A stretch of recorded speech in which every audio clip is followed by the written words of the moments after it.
The scripture lesson this morning is from the Gospel according to Luke, chapter 12, verses 14 through 20. Then Jesus told them this parable. There once was a very rich nobleman, and then it happened his possessions produced a bumper crop. He kept thinking and arguing within himself, "What should I do? I have no way of storing all that fortune. I know what I should do. I will pull down my old barns and will build bigger and better ones. There I will stash away all my crops and goods. Then I will say to my soul, 'My dear soul, now you are good for many years to come. Take it easy, eat, drink, and be happy.' But then God said to him, 'You stupid fool, right this very night they will mob you and take away even your soul. Then who will inherit all that you had stashed away?' And so it is with those who squirrel away for themselves and are not rich before God." This is our gospel reading. Thanks be to God.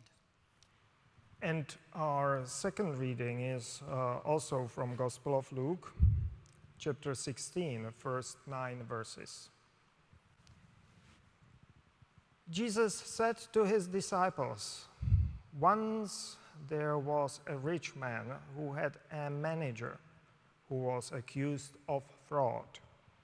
So he called him and said, 'What's this I hear about you? Now give me a full account of your management, since you cannot be my manager anymore.' The manager said to himself, 'What am I going to do? I've just lost my position. I'm not strong enough to dig, and too proud to beg.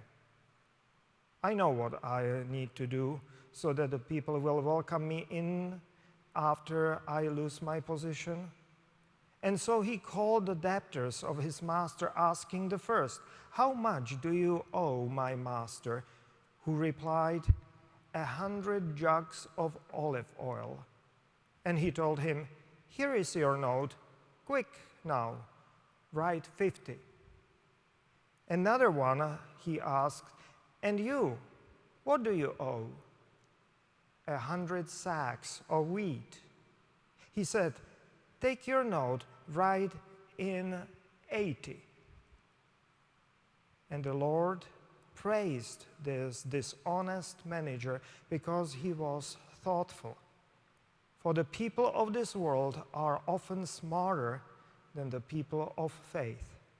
I tell you, even with dishonest mammon, you can make friends. And when it is gone, they will welcome you into eternal camp.'" So, dear friends,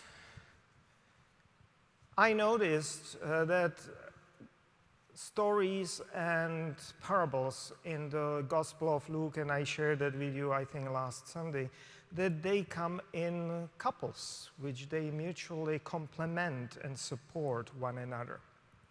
And these are also two unique parables from the Gospel of Luke.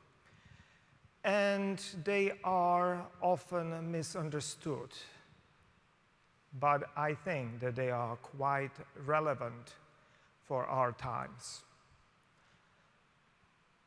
Both are from the world of ancient agribusiness, big business. It is not about family farming here. It is about agricultural plutocrats, because the farmer in Greek would be called Georgios. That'll be the farmer. While here it is anthropos plusios, that is the rich man, the man of a lot of resources. And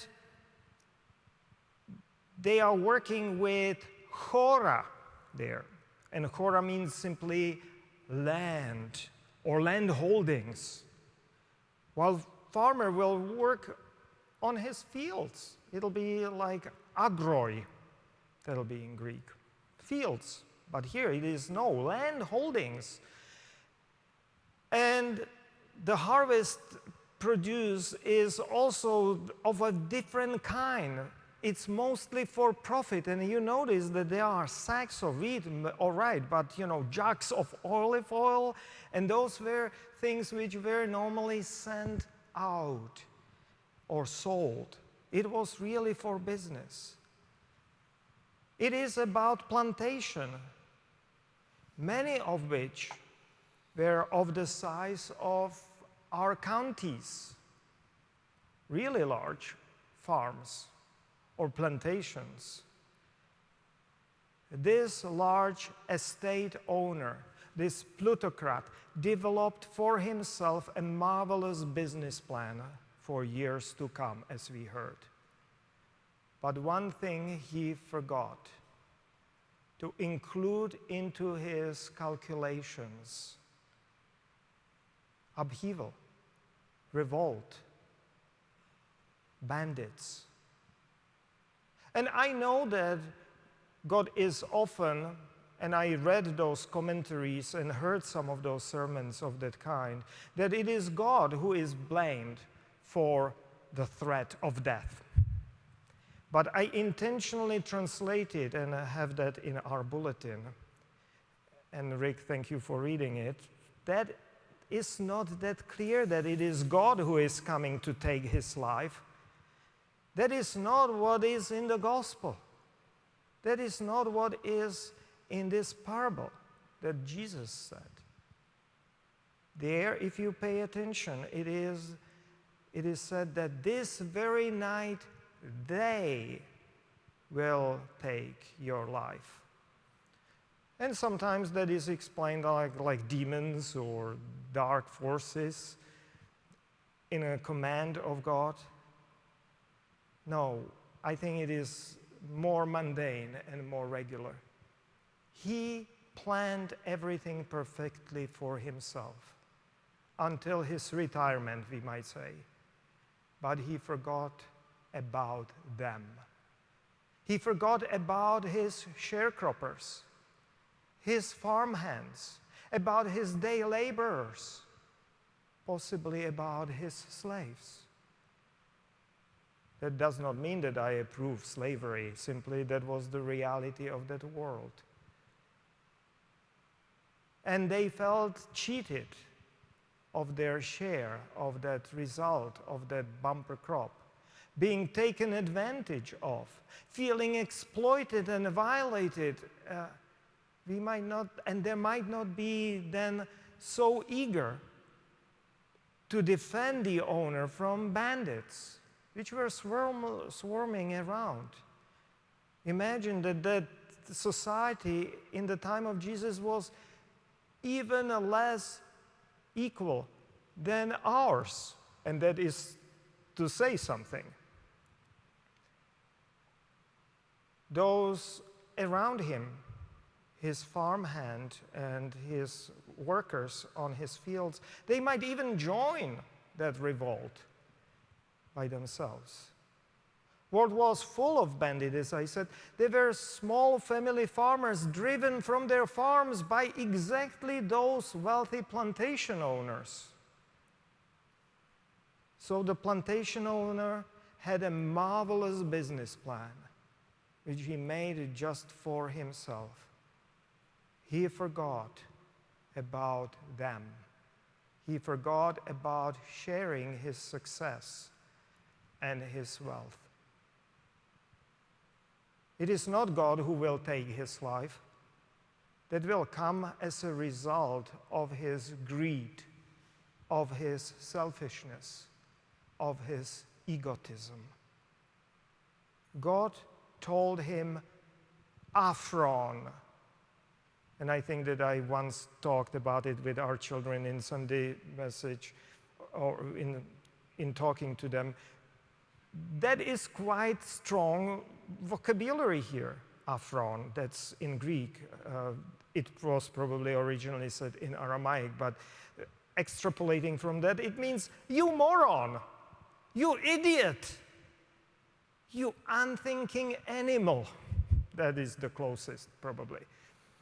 That is how he is being challenged upon his egotism, thinking only for himself and praying to his own soul. If you look into that text, he is praying to his own soul rather than giving thanks to God for that bumper crop.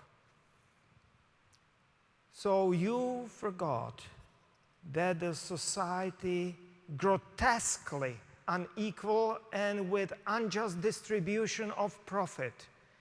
You forgot that such a society where wealth has been not properly shared. Such society has feet of clay, to use another biblical metaphor. Such a society is inherently unstable. It can collapse at any moment, torn apart by its inner conflicts. Now, that is also the historical and economic context of our second parable, which I read. And again, we have here anthropos plusios, exactly the same description like with the first one. The rich man, plutocrat. Plusios and plutocrat, that's exactly the same word, or coming from the same root in Greek. And he is that plantation, we are on a plantation of large estate, and here is the owner, and he has an oikonomos, a manager in charge of his all possessions over his operations. Oikonomos, you can hear in it economy, for instance. You know, he is an economist for this big plutocrat. And in this parable is a major problem for superficial moralists. Again, interpreters and preachers, they have a big problem because here that dishonest manager is being commended. That manager is indeed dishonest. But more than that, he is a crook, criminal, and corrupt. That is the way it is being portrayed and described. How could this be that Jesus is approving of such swindler? But here we need to remember that broader economic context I mentioned earlier with the previous parable. And we need to remember that Jesus is not a teacher or preacher of capitalist market morality. Jesus is a teacher of God's divine ethics. And you need to know that, for instance, in the Torah, that is the holy divine law of Jewish people, and church for that matter, there was instituted the year of Jubilee. Have you heard about the year of Jubilee? It came every 50 years, but there were like smaller years of Jubilee every 7 years in between. Year of Jubilee, a regular year of great forgiveness of all the debts and all the loans and all the mortgages and release from the slavery. Everyone returned home, back to their possessions. I can read it to you. Then you shall have the trumpet sounded loud on the 10th day of the 7th month, on the day of atonement. You shall have the trumpet sounded throughout all your land. And you shall proclaim liberty throughout the land to all its inhabitants. It shall be a jubilee for you. You shall return, every one of you, to your property, and every one of you to your family. That's Leviticus 25, a little abbreviated. That is the divine will here. That is the divine ethics. God stands against usury, or usury? Usury. God does not like grotesque injustice in the society, in distribution of wealth. Because, if you let it foster for a long time, it'll get only worse and worse. That is that institution of 50 years of year of Jubilee, so that there is a reset for the entire society. Enslaved and those in debt will return back. And dear friends, it has serious consequences, I believe, for us today.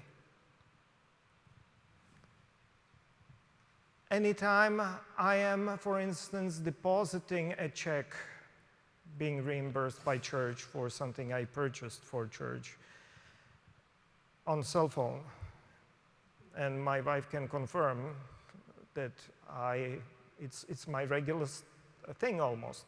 My blood boils. My blood boils. Because it says on that cell phone, your money will be available in 3 business days.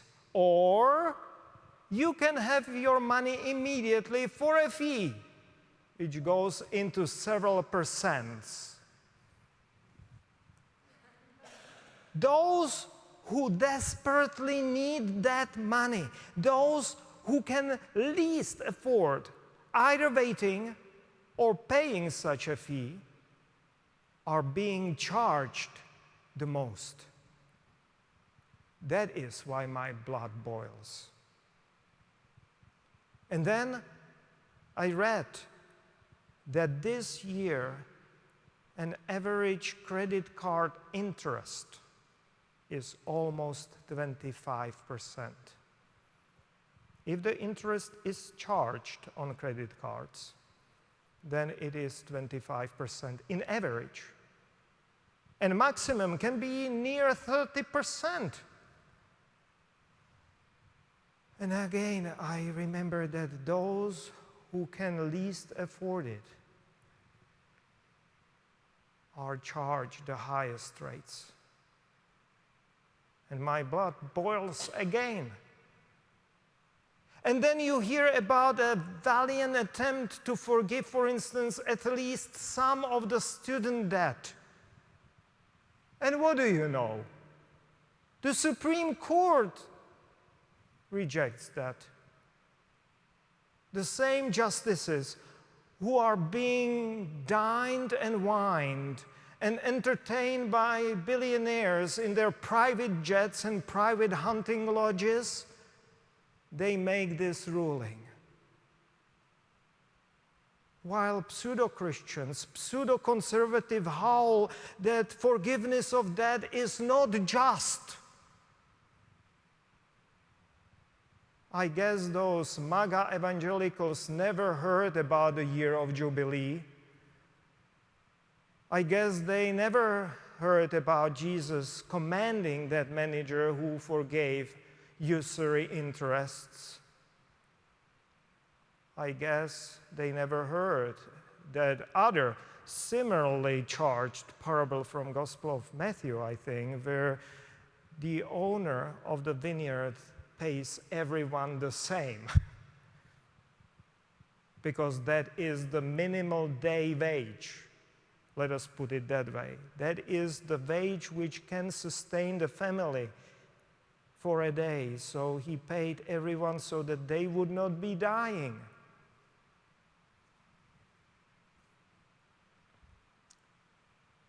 Thankfully, in our family, we did not have any student loans because there were scholarships, and I and my wife grew up in a land where We were paying our stay in a college or at a university, but we were not paying admission fees there. The education itself was free if you applied and if you passed admission. But I never had any substantial debt, but I would support student debt release. Any kind of these initiatives and any attempts to limit usury and greed in our society, believe me. I don't know what kind of mentality it even is, that some people see their neighbors being loaded with a debt. And they just think that forgiveness of that debt is unjust to them. You know, it's completely different, non-Christian, non-Judeo-Christian, or I don't know, not believers' ethics, which these people are demonstrating. It just, I don't understand. But that release, it's founded in our Christian faith. I hear God loud and clear. God disproves cutthroat capitalist morality. God hates grotesque inequality among God's children.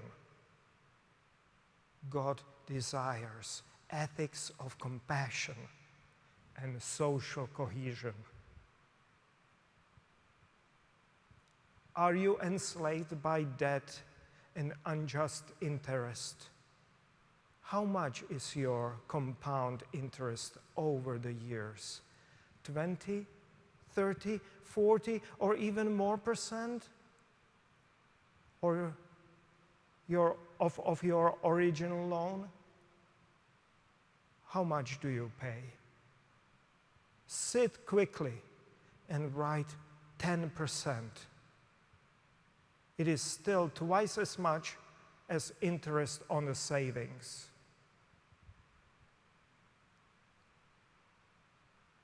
That should be enough for those loan sharks. But in general, our hearts should be open and educated by these parables, by Jesus' teachings of having our hearts open, gracious, loving, and towards forgiveness of debts, towards year of Jubilee.